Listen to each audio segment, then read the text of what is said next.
ये कहानी है एक ऐसे लड़के की जो पढ़ाई में एवरेज था। दिन भर दोस्तों के साथ टाइम एक्सपेंड करना, मोबाइल चलाते रहना उसकी आदत सी थी। घर पर उसकी माँ की तबीयत भी ठीक नहीं रहती थी और वो ठहरे गरीब परिवार से, तो उसकी परिवार की हालत भी बहुत बद से बदतर थी। उसके घर कोई मेहमान आ भी जाए तो उसे बैठने की जगह तक नहीं थी। एक बार उसका दोस्त उसे बुलाने के लिए उसके घर आया, बोला कि चलो कहीं चलते हैं घूमने। वो दोस्त पहली बार उसके घर आया था। उसकी घर की हालत देखकर बहुत दंग रह गया और उससे पूछा, तू यहाँ रहता है? तो वो बोला, हाँ मैं यहाँ पर रहता हूँ। क्या ये तेरा घर है? हाँ ये मेरा घर है भाई। बोला, तू भाई ऐसी हालात में रहता है? तो वो बोला, हाँ मैं ऐसी हालात में रहता हूँ। क्यों, क्या हुआ? उसका दोस्त चुप बैठा था। ये सब देखकर फिर वो बोला, वाह भाई वाह, तेरी घर की हालात बद से बदतर है। माँ घर पे बीमार पड़ी हुई है। पापा दिन रात काम करके थोड़ा सा पैसा जुटा पाते हैं, उससे घर चलता है। और तुम दिन भर मोबाइल चलाते रहते हो, दिन भर दोस्तों के साथ टाइम पास करते रहते हो। तुम्हें अपने कैरियर की कोई चिंता नहीं है। तुम एक बात बता, तुम किसको धोखा दे रहा है, अपने आप को या अपने माँ बाप को?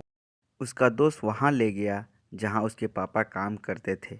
उसके पापा एक फैक्ट्री में मज़दूर थे। उसके पापा एक फैक्ट्री के मज़दूर के साथ बैठे हुए थे और कुछ कह रहे थे कि यार मेरी पत्नी मेरे घर पे बीमार है, इलाज करने के लिए पैसे नहीं है।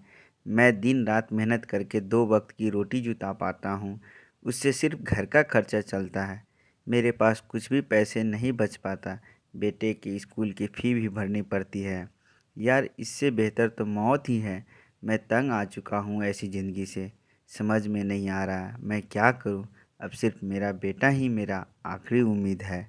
उसके पापा कह रहे थे, देखना एक दिन मेरा बेटा इससे भी बड़ी फैक्ट्री का मालिक बनेगा।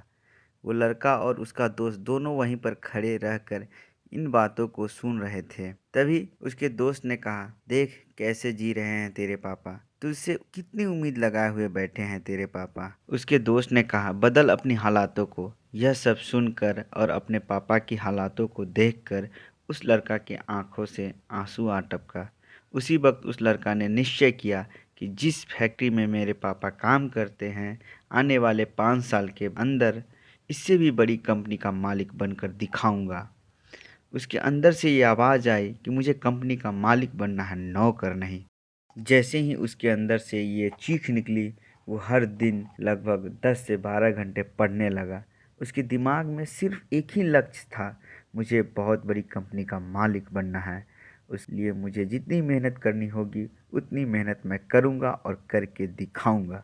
और ऐसा ही हुआ। एग्ज़ाम के बाद जब रिजल्ट आई तो वो लड़का अपने स्टेट का टॉपर बन करके दिखाया। सारे लोग हैरान हो गए, सबकी आंखें फटी की फटी रह गई और सब दंग हो गए, ये कैसे करके दिखाया, हाउ इट इज़ पॉसिबल। जब उसका इंटरव्यू हुआ और पूछा गया कि ये सब कैसे हुआ, तब उसने कहा, मुझे ज़िंदगी में कुछ नहीं चाहिए, मुझे तो सिर्फ अपने पापा के सपनों को पूरा करना है। मेरे पापा का सपना है जिस फैक्ट्री में वो काम करते हैं उससे भी बड़ी फैक्ट्री का मैं मालिक बनकर दिखाऊं। इसी सपने को लेकर मैं इतना पढ़ पाया और अपने स्टेट में फर्स्ट आ पाया। दोस्तों, हो सकता है इस कहानी के शुरुआती पार्ट को आप अपने आप से रिलेट कर पाए होंगे। इंडिया में मैक्सिमम लोग मिडिल फैमिली से बिलोंग करते हैं या पुअर फैमिली से। हर बच्चे का पापा बहुत संघर्ष करके उसे पढ़ाते हैं। हो सकता है आपके घर की भी यही हालात हो। कहानी में उस लड़के ने रियलिटी को एक्सेप्ट किया और अपने हालातों को बदल दिया। जिस दिन आपके अंदर से आ गया ना, मुझे पढ़ना है, अपने हालातों को दूर करना है, मम्मी पापा का सपना पूरा करना है, उस दिन से आपको आगे बढ़ने से कोई भी नहीं रोक सकता और आप अपने फील्ड में सक्सेस हो जाओगे। दोस्तों, ये कहानी आपको कैसी लगी हमें कमेंट करके नीचे ज़रूर बताइएगा। यदि यह वीडियो आपको बहुत अच्छा लगा है तो इसे लाइक करिएगा और ज़्यादा से ज़्यादा लोगों तक शेयर करिएगा।